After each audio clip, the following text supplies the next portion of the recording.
dan ani ya untuk kata aku ya. Anoki ini kita lihat dari Brown Driver Briggs, ini 3 kamus digabung jadi satu ya. Jadi anakku itu Anoki itu satu keluarga Semitik ya dengan Assyria misalnya. Anakku ya di sini ya. Jadi Anoki di Ibrani, anakku di Assyria, Suriah. Jadi akhiranku itu juga ada di Ethiopia gitu ya. Ini nanti silakan dipelajari sendiri. Di Arab jadi ana. Gitu. Nah, kemarin saya membuat video tentang, karena ada orang komen gitu, bahasa Arab itu tertua. Terus dia bilang itu kan Aram itu cuman bahasa Arab dikasih tambahan akhiran. Nah ini orang ini nggak ngerti bahwa di bahasa kuno adalah anakku, ada ku-nya, ada ki-nya. Jadi kalau orang Arab hanya tahu kata aku adalah ana dan tidak ada ka-nya, berarti dia bahasa modern.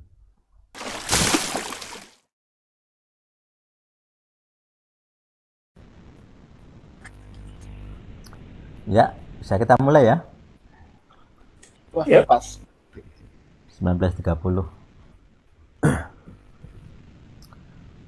Ya, salam saudara sekalian, anggota El Sadik dan tim-tim El Sadik, serta nanti para pemirsa yang menonton video ini di channel El Sadik ataupun di tempat-tempat lain ya. Kali ini adalah pertemuan ke-6 dari seri podcast pemuritan atau ibadah pemuritan. Jadi acara ini secara khusus akan membahas kurikulum pemuritan yang kita lakukan di komunitas El Sadik. Untuk topik ke-6 kali ini kita akan berdiskusi ya tentang hukum pertama. Jadi sebenarnya minggu lalu di yang nomor 5, yang kelima, kita sudah membahas hukum pertama juga, cuman waktu itu kita membahas 1, 2, 3 secara secara menyeluruh atau berkaitan gitu. Kali ini kita akan membahas hukum pertama langsung, khusus satu ayat ini secara literal dari ayatnya di bahasa Ibrani. Jadi supaya kita dapat pemahamannya lebih jelas, lebih langsung dari bahasa aslinya. Baik, saya akan coba ini ya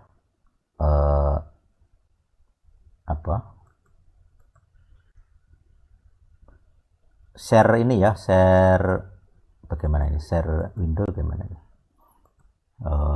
Ini jendela.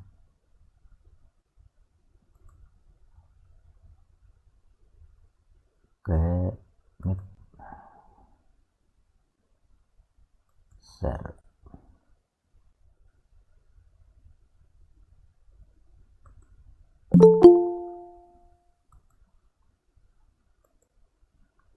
Bisa lihat jendela saya?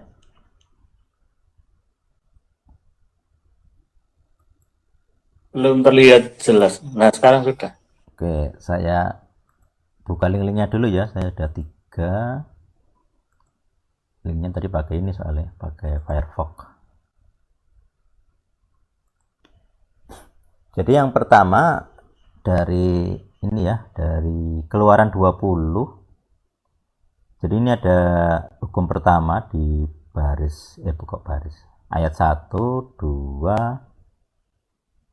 1, 2 ya. Kalau yang 3 ini sudah hukum kedua. Di hukum pertama ini di ayat pertama tulisannya adalah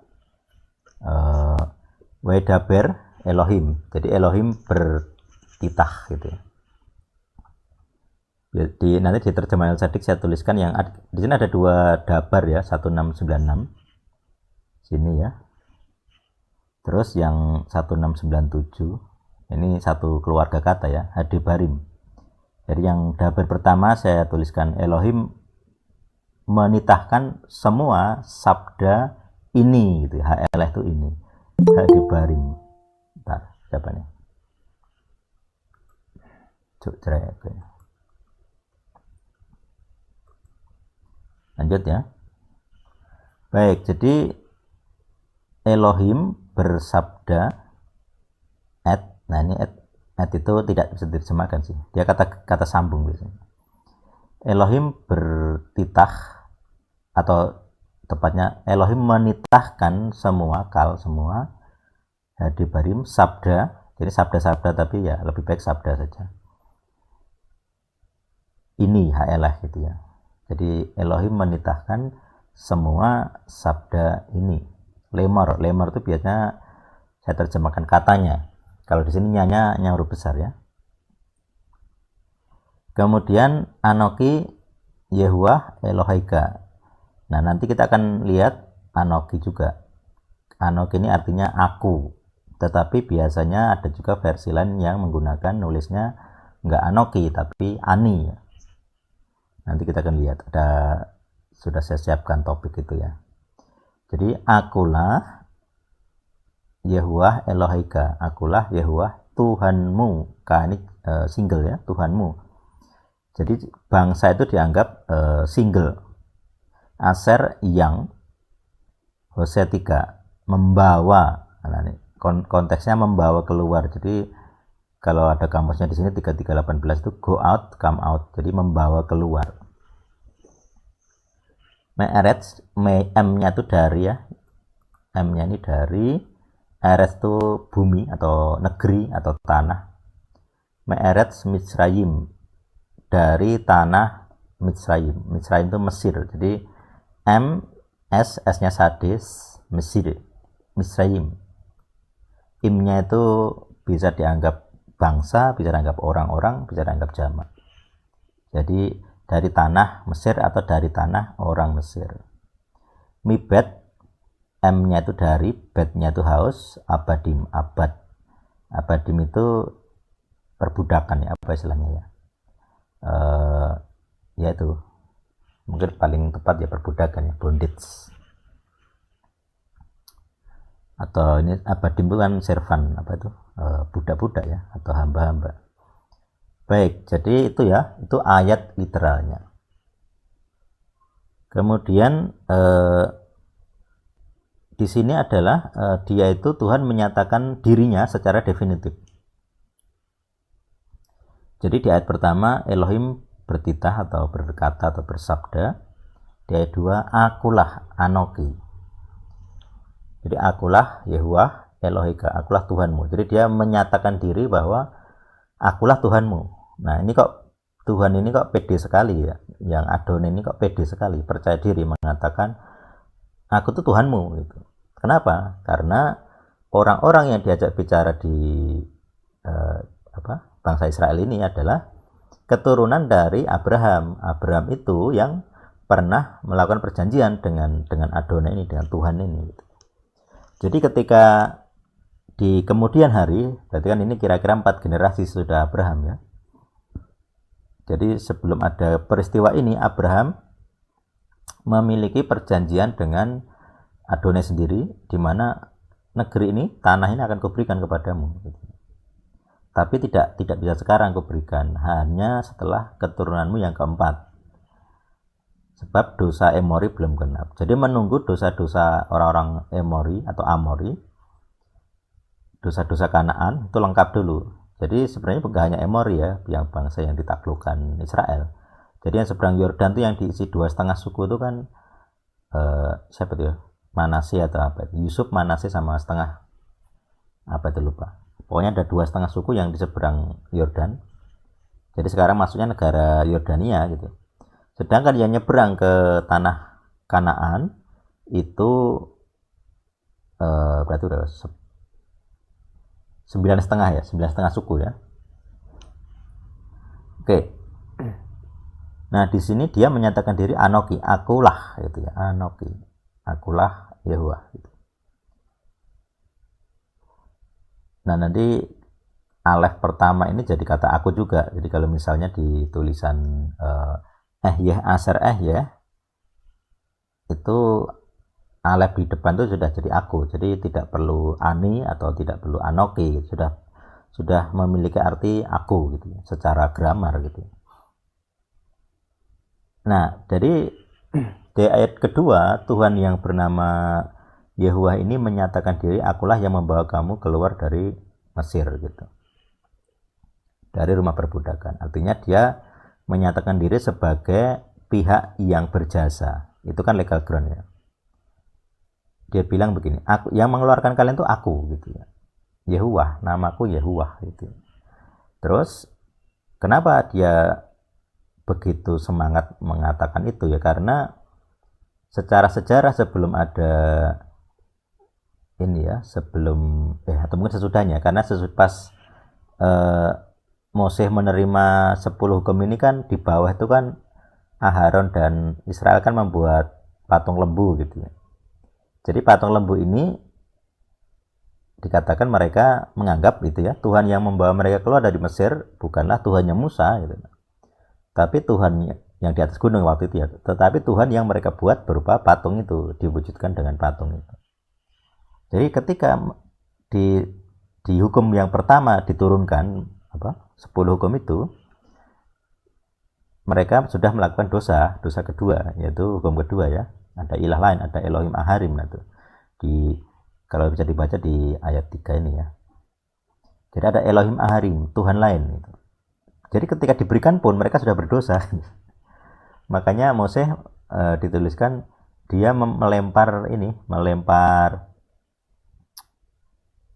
apalah ini ya, loh batu itu sehingga pecah gitu. Jadi sebenarnya loh batu itu dua tahap gitu ya, dua kali dibuat lah gitu. Nah itu, jadi yang pertama adalah dia menyatakan diri punya jasa kepada bangsa Israel. Itu pemahaman legal ground berarti ya. Jadi dia menyatakan diri, yang berperan tuh aku gitu. Nah itu nanti jadi pertanyaan juga kalau kita kan, saya rasa semua kita di sini tidak punya pengalaman dikeluarkan dari tanah Mesir gitu ya. Kita tidak punya sejarah dikeluarkan dari Mesir. Dari leluhur kita tidak pernah, dari kita sendiri di zaman sekarang juga tidak pernah. Malahan bangsa kita ya pernah dijajah, pernah perang, tapi tidak nampak siapa sosok Tuhan gitu yang ikut membebaskan gitu. Karena sejak dulu kan di Indonesia kita punya banyak Tuhan ya, punya banyak agama gitu. Jadi kalau ada Tuhan yang mengklaim yang berjasa aku ya agak susah gitu ya, karena nggak semuanya gitu ya. Tapi khususnya di Israel ini, si Tuhan ini dengan percaya diri gitu ya, aku yang membawa kalian keluar. Nah, maka pertanyaannya, kalau kita orang Kristen, orang percaya, lah terus kita bagaimana mengimani hukum yang pertama ini gitu lah. Kan kita kan nggak ngalami gitu ya. Jadi kita nggak mengalami ayat yang kedua ini gitu. Makanya kalau kita orang percaya atau Natsar itu kan cabang. Jadi kalau kita cabang, maka kita harus tahu kenapa kita menyembah Tuhan yang ini gitu. Yaitu dengan cara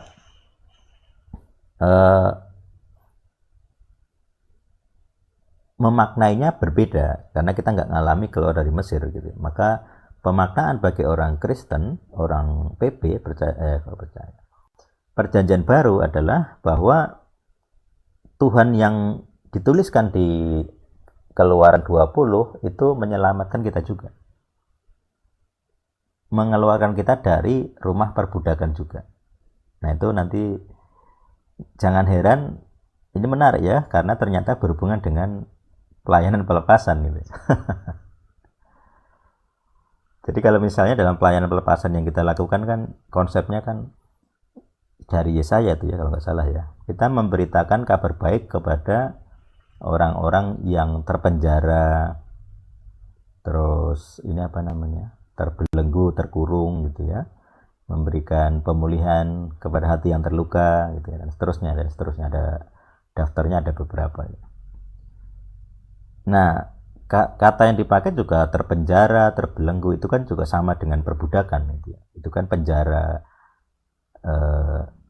bisa penjara dalam konsep apa ya, dalam pemahaman macam-macam gitu ya.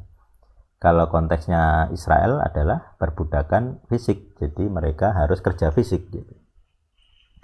Sedangkan bagi orang percaya di Perjanjian Baru, konteks perbudakannya adalah perbudakan dosa.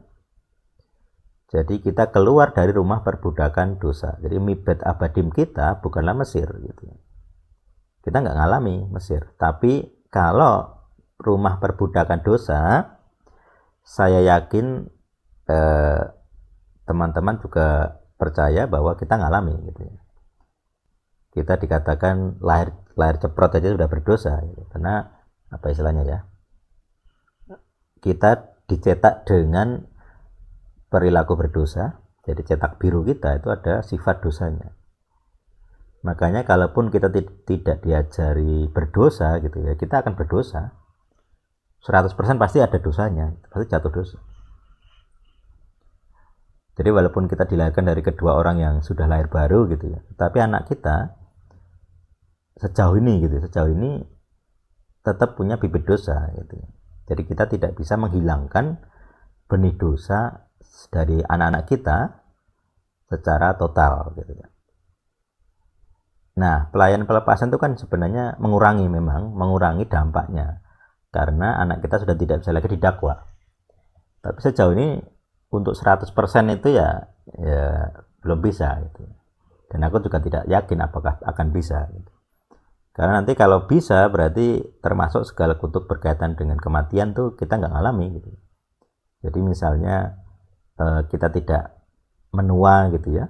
Orang menua itu kan berarti kan sel-selnya melemah, jaringan melemah, tidak dari generasi sel jadi sakit, ya, sakit penuaan kan begitu. Kita sejauh ini belum ada ya orang Kristen yang lahir baru yang dibebaskan dari kutuk jasmani, jadi kematian jasmani gitu. Di Alkitab ada kisah-kisah yang orang-orang yang tidak mengalami kematian gitu. Tapi itu di PP tidak ada. Sekarang juga aku tidak tahu apakah akan ada yang bisa gitu ya. Tetapi faktanya ya puji Tuhannya gitu ya, kita bisa tahu metode pelepasan yang sadik gitu ya. Bentar.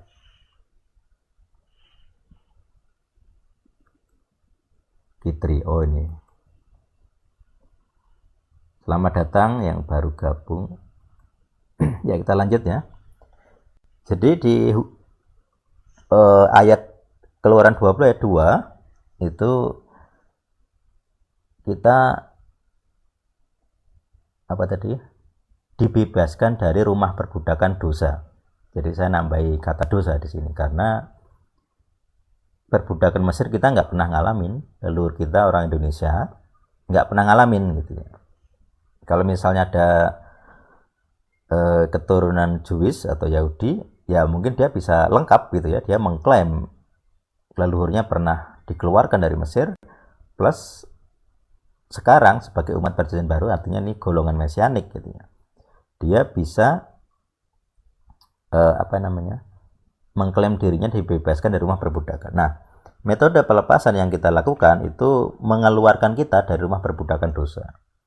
Jadi kalau kita masih di dalam rumah perbudakan dosa, artinya kita akan selalu berbuat dosa, intinya begitu.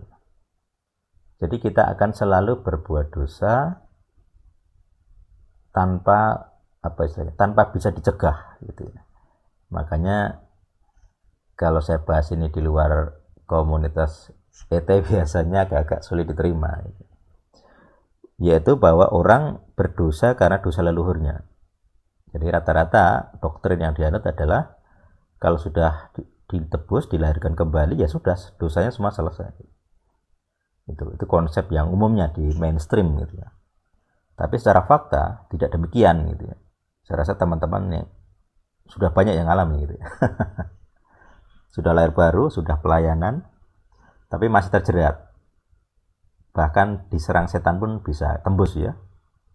Seharusnya kita nggak bisa diserang, disandet nggak bisa, serangan apapun dari setan tidak bisa, tapi faktanya kita masih bisa. Bahkan beberapa serangan itu menyerang pikiran kita, jadi seakan-akan mereka itu bisa masuk pikiran kita ya, kayak membujuk kita langsung di pikiran gitu ya. Nah artinya kan ada roh filosofis di situ, roh-roh yang mengendalikan filosofi kita, pemikiran kita. Itu konsep dari ayat ini ya, ayat yang kedua. Ini pemaknaan sebagai orang Kristen atau orang percaya, Nazarim gitu, kecuali yang murni atau punya darah Israel adalah kita mengakui Yahuwah ini Tuhan kita yang membawa kita keluar dari rumah perbudakan dosa. Kalau dia mesianik, dia lengkap gitu ya, karena dia memang pernah leluhurnya gitu ya, pernah mengalami keluar dari Mesir. Tapi jika kita non Jewish, ada sih, misalnya ada yang bilang di antara bangsa-bangsa itu terdapat 10 suku yang hilang. Jadi ya nggak tahu sih kenapa Lewi tidak diakui. Tapi kan yang sekarang ada Jewish itu kan sebenarnya kan Lewi, Yehuda dan Benyamin gitu, yang kembali dari pembuangan gitu. Sedangkan yang selebihnya entah 9 atau 10 gitu ya, itu terhilang, meresap atau terserap ke dalam bangsa-bangsa lain. Makanya di kalangan Yahudi ada, dari para rabi gitu ya, ada konsep begini. Jadi kalau ada orang-orang bangsa lain memiliki kerinduan akan Torah, akan perjanjian Sinai, maka sebenarnya dia adalah Jewish soul, jiwa seorang Yahudi. Makanya mereka punya konsep seperti reinkarnasi. Jadi jiwa-jiwa non-Jewish sekarang yang merindukan Torah atau taat kepada Torah adalah orang-orang yang jiwanya pernah melakukan perjanjian di Gunung Sinai. Itu konsep reinkarnasinya Yahudi gitu. Rabbinik ya, bukan di Torah tapi oral traditionnya, tradisi oral, tradisi lisan. Nah, kalau misalnya kita lihat di sini di ayat ini, dia terang-terangan menyebut dirinya ya, Anoki Yahuwah gitu. Nah, di sini kita akan melakukan ini ya, studi beberapa kata yang ada. Tapi yang jelas, yang pertama adalah kita lihat dia berani menyatakan namanya. Gitu. Jadi detail nama yang saya ajarkan di Al-Zadik adalah Hayah, Hu, Hawah gitu. Jadi Hayah yang selalu ada, Hu dia, Hawah kehidupan gitu. Jadi itu dari kitab Wahyu ya, penjelasan lengkap ada di video saya yang khusus itu ya, 1 jam itu ya. Nah, di sini dia menyatakan terang-terangan namanya gitu. Ini kan deklarasi yang berani gitu ya, pede sekali, percaya diri gitu. Berarti secara legal ground dia pasti memang melakukan itu gitu. Dia artinya dialah yang memang mengeluarkan Israel dari Mesir, karena dia menyatakan nama terang-terangan. Dia menyatakan dirinya Hayah, yang hadir, yang selalu hadir, dan dia ada hawahnya, kehidupan. Jadi dia adalah yang hadir di Israel pada masa perbudakan dan keluaran itu ya. Kemudian dialah yang memberi kehidupan, sumber kehidupan. Jadi seluruh Israel, jadi arti dari Israel adalah Yod Sarah El. Jadi ada 2 keterangan ya. Ada yang bilang Sarah pakai H, ada yang bilang Sarah saja. Saya menganut yang tanpa H, karena di kata Israel tidak ada H-nya. Yisrael. Nah, jadi artinya seorang pria yang telah membuat El berpaling muka, berpaling pandangan gitu. Artinya dia menerima perhatian mukanya Tuhan, Alpene. Jadi di ayat 3 ini kalau perhatikan di ini ya, jangan ada Tuhan lain di hadapanku. Nah, kata di hadapanku itu adalah panaya, pene.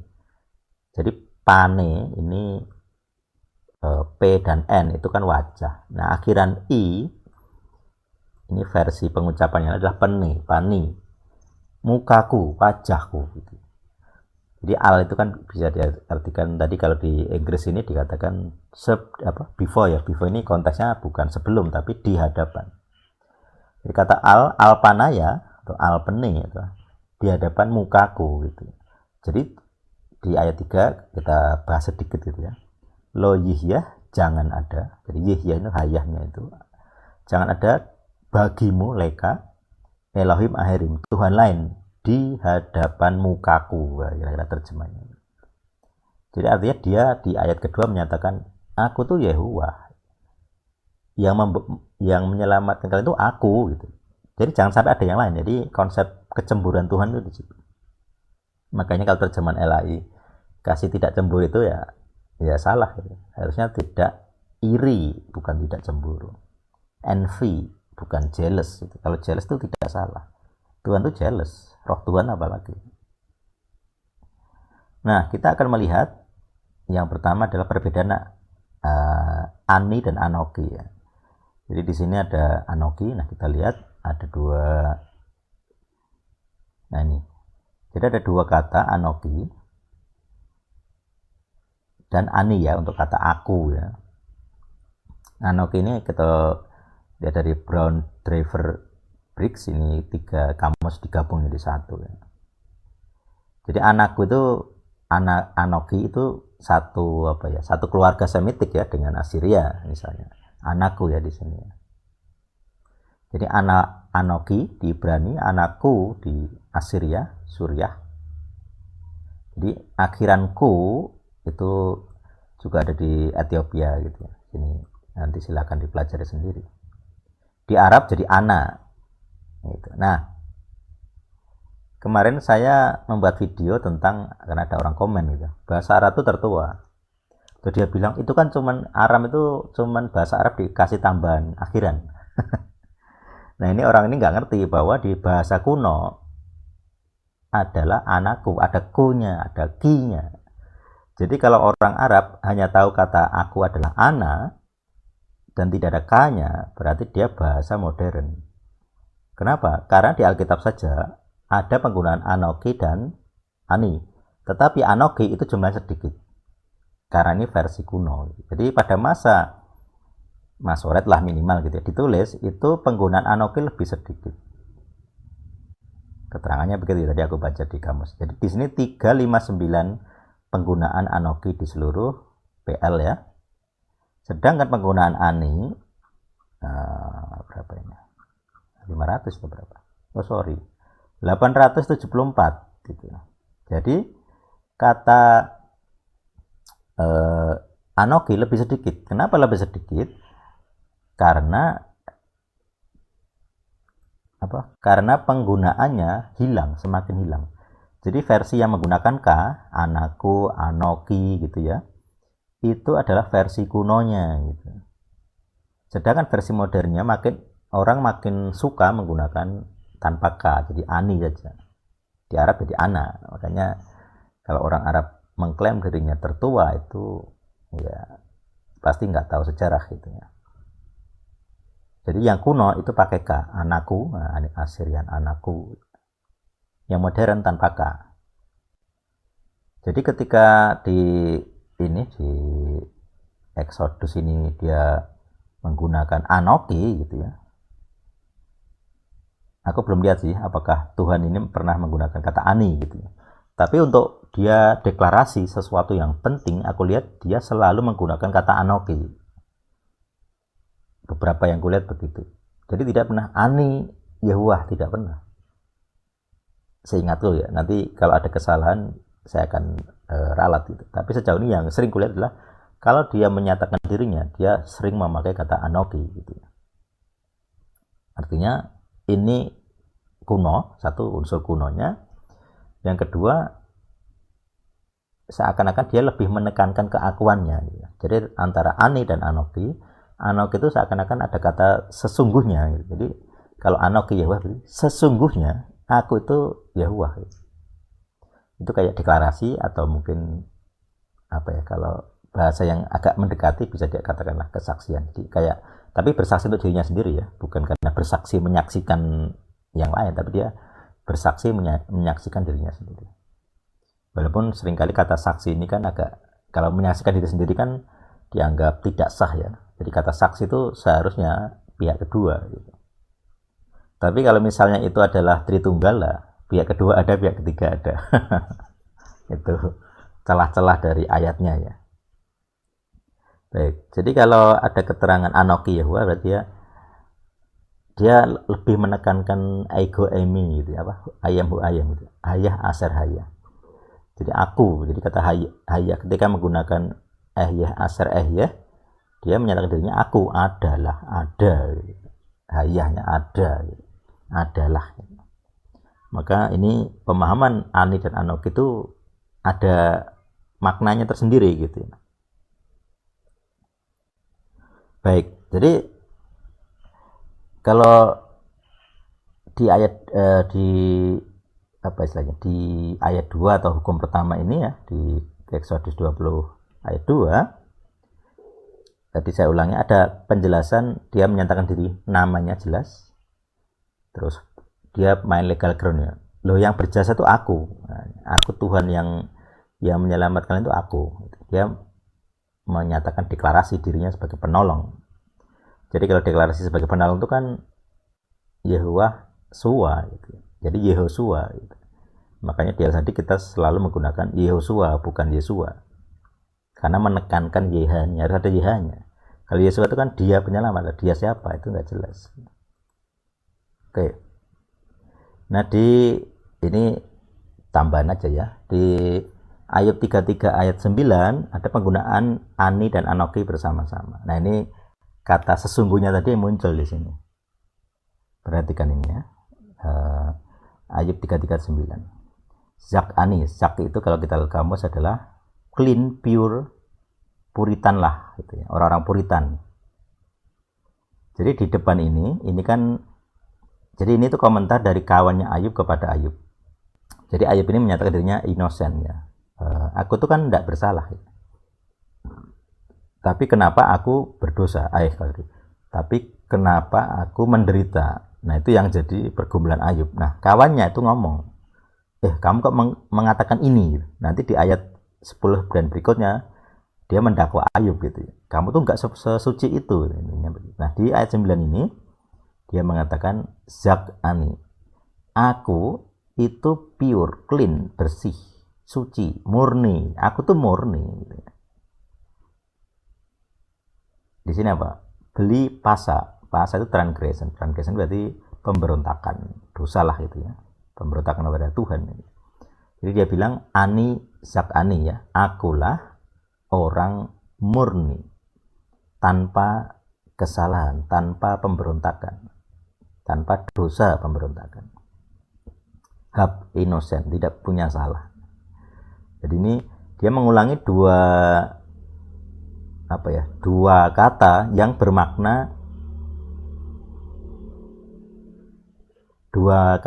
bermakna, murni, yaitu Zak dan Hab ya, pakai khat ya. Hab dan Zak gitu, Zain. Jadi dia mengklaim dua kali kata murni dan kata tidak bersalah itu. Tiga, mungkin malah tiga ya. Jadi ada kata Zak, Hab dan beli pasa, tanpa dosa. Terus anak kalimat kedua ini paralelisme ya, biasanya begitu. Anoki welo awon li. Nah, di sini ada perubahan dari 589 Ani, aku, ke Anoki. Kalau diterjemahkan ya aku gitu. Maka kalau seperti ini biasanya saya akan menggunakan kata sesungguhnya sebagai tambahan penjelasan. Jadi akulah orang, ada tambahan kata orang, akulah orang Zak, pure, tanpa dosa pemberontakan, tidak bercacat misalnya, Hab itu ya. Terus Anoki saya terjemahkan sesungguhnya aku tidaklah punya awon. Awon itu perversity, depravity, iniquity, guilt, kesalahan, punishment of iniquity. Jadi kesalahan itu. Nanti kalau diterjemahkan agak kesulitan pasti cari padanan kata, karena semuanya ini maknanya sama. Pure ini ada dua kata. Nanti kita harus cari konsistensi ya supaya terjemahnya jelas gitu. Jadi dia bilang ani yang pertama, terus diperjelas lagi anoki, akulah gitu ya. Sesungguhnya aku. Jadi dia sudah di awal itu 3 kali mengklaim dia benar-benar, sangat-sangat benar, suci, sangat-sangat puritan gitu ya, pure, murni. Terus ditambah lagi anoki, sesungguhnya aku tidak berdosa, tidak punya dosa di dalamku. Wah, itu pede sekali ya. Pede tapi ya bodoh gitu. Percaya diri tapi salah gitu ya. Kenapa nanti di pasal 42, 43, pokoknya sekitar 40-an ke atas, itu dia ketemu dia muka dengan Tuhan. Hei Ayub, hei Iyov gitu ya. Kamu tahu nggak Behemoth itu siapa? Apa? Makhluk apa? Kamu tahu nggak Lewiatan itu makhluk apa? Jadi kalau dari teksnya ada, seakan-akan Ayub itu melihat secara visual gitu. Walaupun dia di daratan gitu, artinya Tuhan memperlihatkan secara visual Behemoth itu ini, sayang nggak dijelaskan bentuknya ya. Terus Lewiatan itu ini. Makanya secara visual di era modern orang membuat gambaran visual tentang Lewiatan, tentang apa itu Behemoth itu macam-macam. Ada yang gurita, ada yang buaya, ada yang ikan paus gitu ya. Ada yang kayak badak gitu, macam-macam. Kenapa? Karena tidak ada penjelasan teksnya, orang menafsir bebas gitu. Oke, jadi Ayub itu pede sekali gitu ya. Walaupun ini bukan perkataan Ayub langsung ya di pasal 33 ayat 9, karena ini perkataan temannya tentang Ayub gitu. Jadi temannya itu kayak merangkum segala sikap Ayub dari pasal 1 sampai 30-an. Teman-temannya melihat, oh Ayub ini orang yang selalu mengklaim anizak gitu. Ani beli pasa gitu. Aku murni, aku tidak punya dosa pemberontakan, aku tidak bercacat, khab gitu ya. Bahkan di dalamku gitu, tidak ada awon, tidak ada iniquity, tidak ada dosa gitu. Itu jadi teman-temannya itu kayak marah gitu ya, kok sombong gitu kira-kira begitu. Kok sombong amat ini orang Ayub ini, mengklaim diri dia dia orang yang super tidak bersalah ya, super pure ya, super puritan. Bahkan di